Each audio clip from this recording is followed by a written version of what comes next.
A couple weeks ago, I released a video called the top 10 black capital Oxfords under $500. Great video. If you haven't seen it, I'll link it somewhere up here. But in the beginning of the video and also in the thumbnail, I was wearing a burgundy beanie.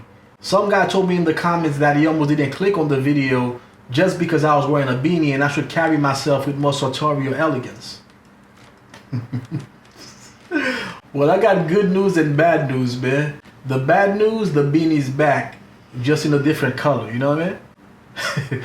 The good news is though, I was watching an episode of Curb Your Enthusiasm and Leon was trying to get into a spot and they wouldn't let him in.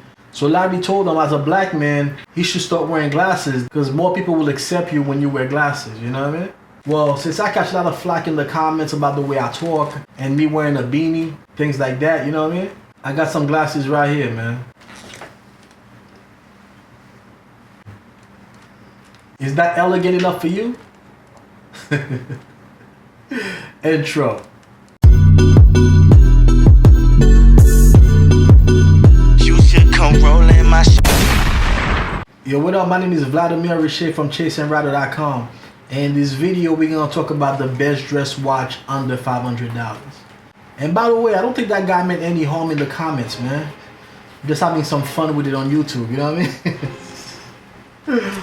If you look around YouTube, you don't see many guys that look and talk like me talking about menswear. So I get it, man. I don't take it personal. Now back to the video. About 4 or 5 years ago, I was on the market to buy my first real watch. My budget was only $500, so I knew that my options were going to be limited. One thing about me, before I dive into anything, I like to do my research. And a couple things that kept on popping up. One, if you're looking to buy a watch under $500, a great option is to try to get a vintage watch at that price. The reason why I didn't go the vintage route is because that was going to be my first real watch. When you buy a vintage watch, there are other things that come with it. For example, you might receive the watch and you have to get the watch service for it to work properly. That was my first real watch. I didn't really know that much about watches at the time. I just wanted a watch that I could just get it in the mail, put it on, and that's it, you know what I mean? Now, since a vintage watch wasn't really an option for me, the next best thing that I kept on hearing about was a watch from Seiko called the Sub 035. A lot of people refer to that watch as a baby Grand Seiko. A Grand Seiko, if you're not aware, is the top of the line watch from Seiko. And the Sub 035 really resembles that watch. So I did some more research, watched some more videos, and that's the watch that I ended up getting. The funny thing is, man, in my comments, people be asking me about the watch that I wear. And I had a few guys try to guess what it is. And their guesses usually cost about 10 to 20 times more than the watch that I got. Once again, this is the Sub 035 from Seiko. Back in 2017 when I got that watch, the MSRP was $425, I believe. But I paid $300 for it. Let me take it off my wrist so we can really get into it.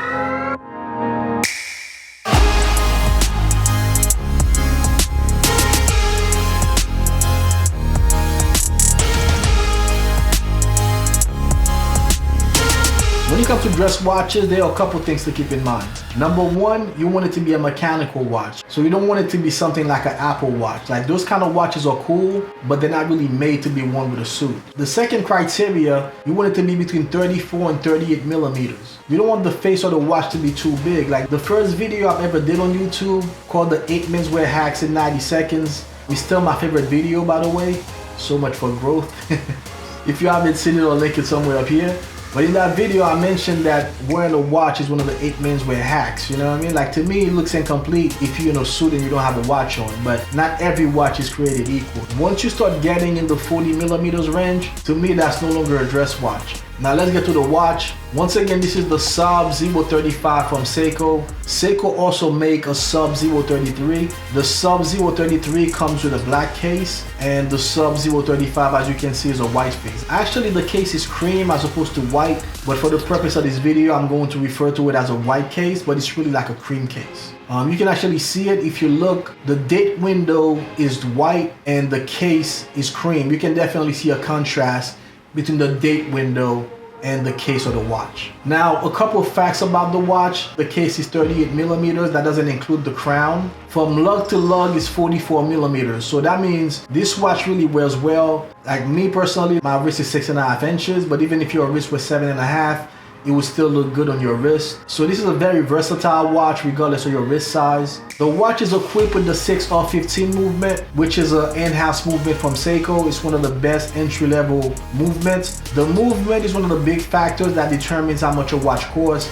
The better the movement, the more expensive the watch. The better the movement, the more accurate the watch. This watch is extremely accurate. It has a 50-hour power reserve, meaning that if you take it off and you leave it alone for about 2 days, you come back, it should be pretty much close to where you left it. Personally, my watch loses about 5 seconds a day, so it's not going to be at the exact same time that you left it, but it's going to be pretty close. Another thing about the watch, the case is 11 millimeters thick, and it also has a signed crown with the Seiko S right on the crown, which is a really nice touch.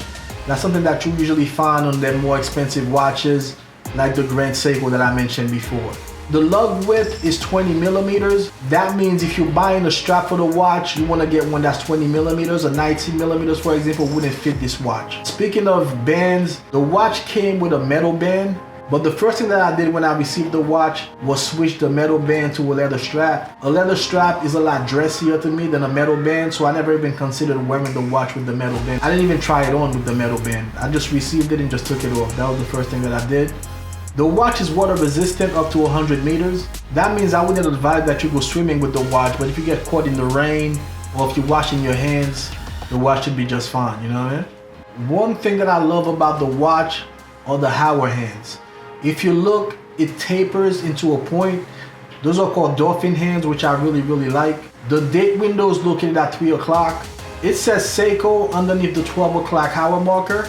And it's just a really nice watch, man. When we're talking about watch under $500, it's pretty hard to beat this watch. Now, it's not all good news with this watch. There is some bad news. The bad news is, unfortunately, Seiko discontinued this watch back in 2018. But the good news is you can still find this watch. I don't know for how much longer. The only thing is, like I said, back in 2017 when I got the watch, even though the MSRP was over $400, I only paid $300 for it. Now that the watch is more and more rare, every time that I've seen it, it's been above $400. Knowing what I know now, I would gladly pay over $500 for this watch. That's how much I love the watch. And I think that the watch is really nice. But if you're going to act, you should act soon, because A, the price is only gonna keep going up as they get more and more rare, and B, more importantly, eventually they will run out because Seiko no longer makes those watches. So you should definitely act fast if you do want the watch. I'm going to include an Amazon link in the description. That's going to be good as long as they have it. Eventually, I'm sure the link is not going to work. Now, if you do use my link, I do get a small commission from Amazon. But obviously, you don't have to get it through my link. You can just Google Sub-035 to see if there are still some more available. In my experience, when I did a search just a couple of days ago, I noticed that they had more black ones and they do white ones. So just get it wherever you can find it. My favorite feature of the watch is the display back so that you can see the movement. I think that's what really made me get this watch versus some other watches that I was considering at the time. One thing that I love about Seiko watches, I'm sure they're probably the same way on other watches too, but I'm only familiar with Seiko, is that there's a 6-digit code here that tells you exactly when the watch was manufactured. It says 670332, which means that the watch was made in 2016. That's what the 6 represents. The 7 represents the month. So in my case, the watch was made in July 2016. And the last 4 digits is 0332. And that just means that in that month, that was the 332nd watch to come off the production line. So that's really cool to know exactly when the watch was made. Seiko is a Japanese brand if you're not familiar. Seiko watches are just as nice, if not nicer, than other brands that cost way more money. So when you compare Seiko to other more expensive brands like a Rolex or Omega, it's just that they don't get the same recognition because they're not Swiss made, they're Japanese made. The good thing about watches, you don't have to have a whole bunch of them. In the beginning, you only really need one watch. Just make sure you have a couple different straps. Like I have a black one, I have a burgundy one, and I have a dark brown one. So depending on what kind of shoes I'm wearing, I would switch up the strap to match the shoes, you know what I mean? I don't think I'm ever going to be a watch collector. One, I'm broke, baby. Number two, I'd rather spend my money on shoes than spend them on watches. But me personally, right now, I only have one watch. Although I'm in the process of getting a second one and possibly a third. I'm looking at more vintage options from Seiko. Preferably, I'm looking for one from October 1975, which is the month and the year that I was born. So that would be a really cool thing to get. So I've been hunting for one of those. But watches are very important to your whole presentation. So that was my video on the best dress watch under $500. Let me know in the comments what kind of watch you wear and how you feel about the Seiko Sub-Zero 35. Hit the... Oh, 1 second. Almost forgot. Hit the thumbs up if you like this video. Subscribe or everybody gonna think that you're a hater. And I'll catch you in the next video. Peace.